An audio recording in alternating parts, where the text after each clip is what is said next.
Aleluia, glória a Deus. Irmão, vamos dar início a mais um culto. Vamos estar lendo uma passagem, a leitura introdutória, que está em 1 Samuel, capítulo 7. 1 Samuel, capítulo 7. Aleluia.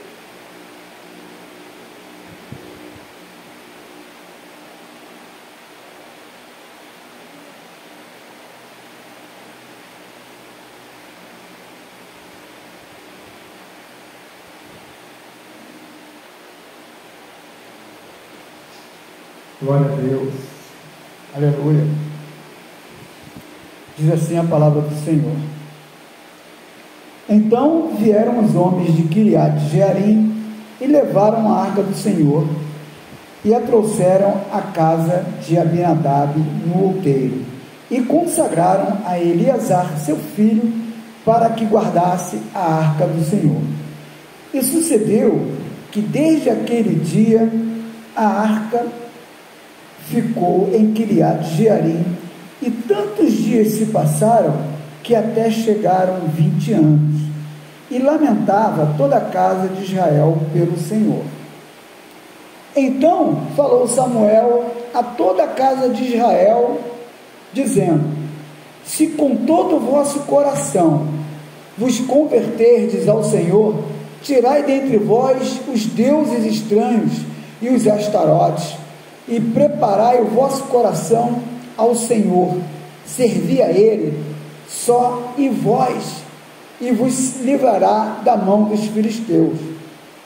Então os filhos de Israel tiraram dentre si os Baalins e os Astarotes, e serviram só ao Senhor. Aleluia. Disse mais Samuel: Congregai a todo o Israel em Mispá, e orarei por vós ao Senhor.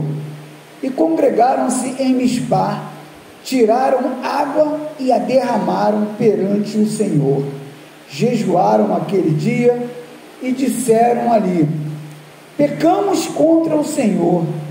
E julgava Samuel os filhos de Israel em Mispá. Ouvindo, pois, os filisteus que os filhos de Israel estavam congregados em Mispá, subiram os maiorais dos filisteus contra Israel. O que, ouvindo os filhos de Israel, temeram por causa dos filisteus. Por isso disseram os filhos de Israel a Samuel: Não cesses de clamar ao Senhor nosso Deus por nós, para que nos livre da mão dos filisteus. Então tomou Samuel um cordeiro que ainda mamava e sacrificou inteiro em holocausto ao Senhor. E clamou Samuel, sacrificando o holocausto. Os filisteus chegaram à peleja contra Israel, e trovejou o Senhor aquele dia com grande estrondo sobre os filisteus, e os confundiu de tal modo que foram derrotados diante dos filhos de Israel. E os homens de Israel saíram de Mispá, perseguiram os filisteus e feriram até abaixo de Bet-car. Então tomou Samuel uma pedra e a pôs entre Mispá e Sem, e chamou-lhe Ebenezer, e disse: Até aqui nos ajudou o Senhor. Assim os filisteus foram abatidos e nunca mais invadiram os limites de Israel, porquanto foi a mão do Senhor contra os filisteus todos os dias de Samuel. Aleluia, glória a Deus. Irmãos, essa passagem ela é muito emblemática, porque às vezes a gente vê as pessoas confundindo Ebenezer como se quisesse dizer: até aqui nos ajudou o Senhor. Mas não, Ebenezer foi uma pedra que Samuel levantou ali em homenagem a esse dia, porque o Senhor derrotou os filisteus. Por que ele fez isso?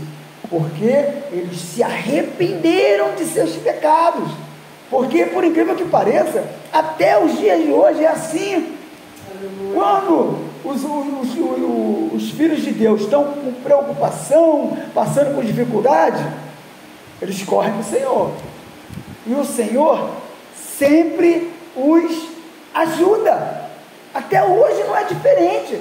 A gente passa por dificuldade, seja qual for a dificuldade, vamos ao Senhor de inteireza de coração. O Senhor vê em nós sinceridade. O que ele faz? Nos dá livramento. Ele levanta o que for necessário para que possa nos salvar. E hoje não é diferente, pode ter certeza disso. Hoje não é diferente. Essa pedra que se chama Ebenezer, hoje ela está no nosso, é o nosso coração. E até aqui nos ajudou o Senhor. Por quê? Porque o Espírito Santo está dentro de mim, está dentro de você, está dentro de todo aquele que crê, todo aquele que realmente expulsa esses deuses, essas outras coisas que nos atrapalham, porque são muitas as coisas, os deuses de hoje em dia, os baalins, que não é só o que a gente vê por aí, né, em seitas, em outras coisas, não.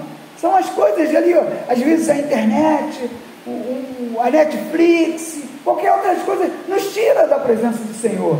A gente às vezes dá crédito, e o pior, a gente sem perceber, declama coisas que não tem nada a ver com Deus, ao contrário. Quantas e quantas pessoas estão por aí, falando saudações de outros deuses pagãos, como se fosse saudação de Deus. Quer ver uma coisa? Há pouco tempo eu vi alguém num culto cantando uma música do mundo, né, vamos dizer assim, mas colocando Deus.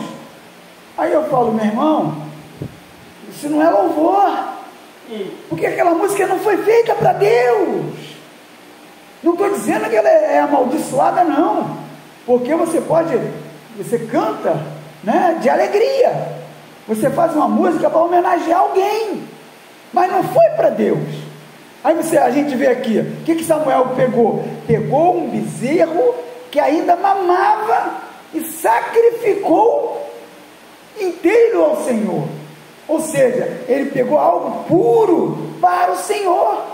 Ele não pegou um cordeiro que estava lá, já tinha sido oferecido para outras coisas, não, já tinha sido usado, não. Ele pegou algo puro para poder ofertar ao Senhor.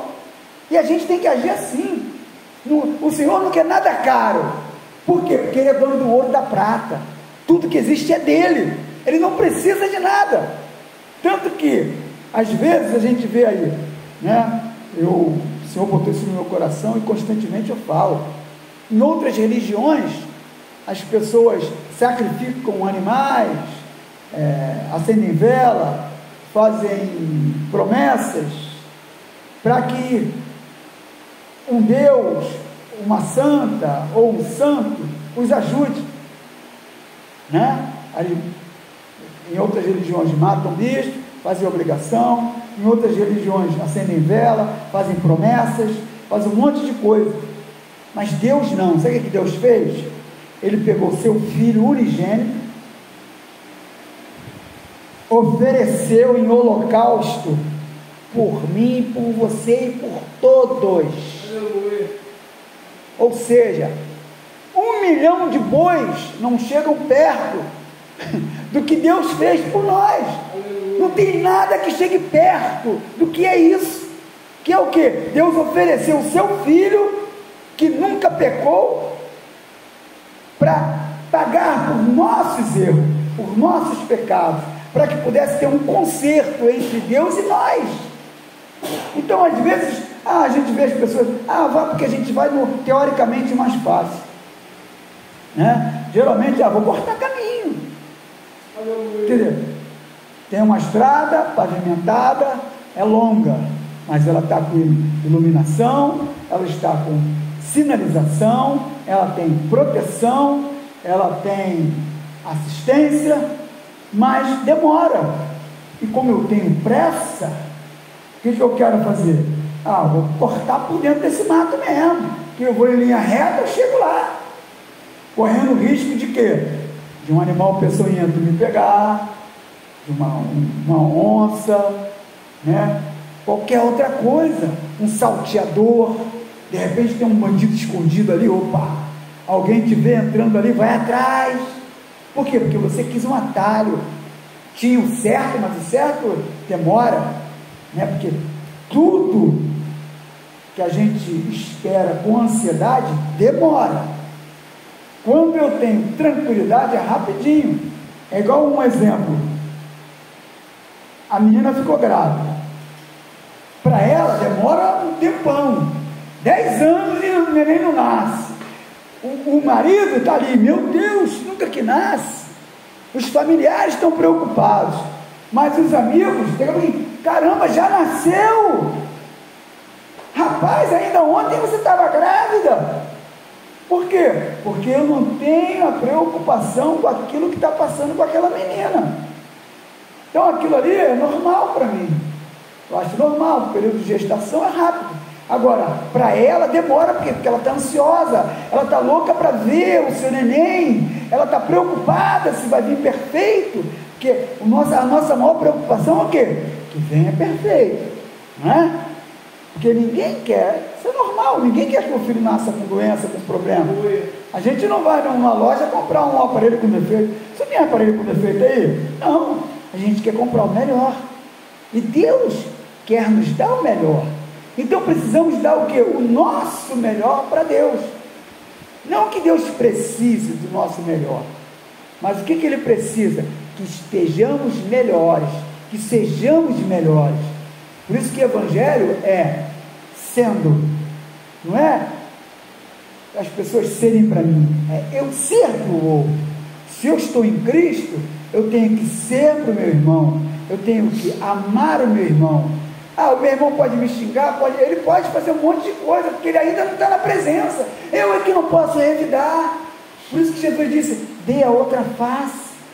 Não é para que ele te dê um soco, não, ele te deu um soco, você sai de perto, perdoa, queira apaziguar, não o provoque, não retribua.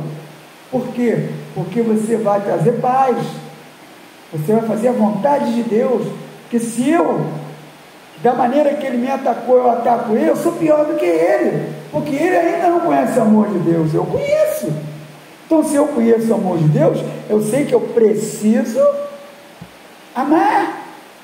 É difícil, tudo na vida é difícil, até para nascer é difícil, né? Eu gosto de um exemplo que é o pintinho quando vai nascer, a gente que está olhando ele picar o ovo, para a gente é fácil, mas só ele sabe a dificuldade que ele tem para picar aquele ovo de dentro, não tem espaço.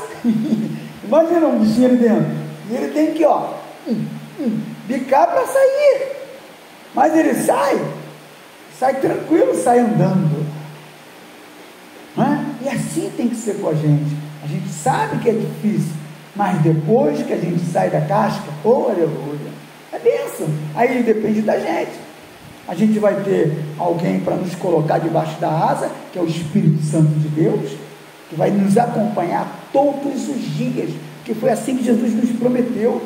Então não precisamos ter, essa preocupação com o que vai acontecer, porque as coisas vão acontecer de acordo com aquilo que Deus preparou para cada um de nós. Mas qual é o mais importante de tudo?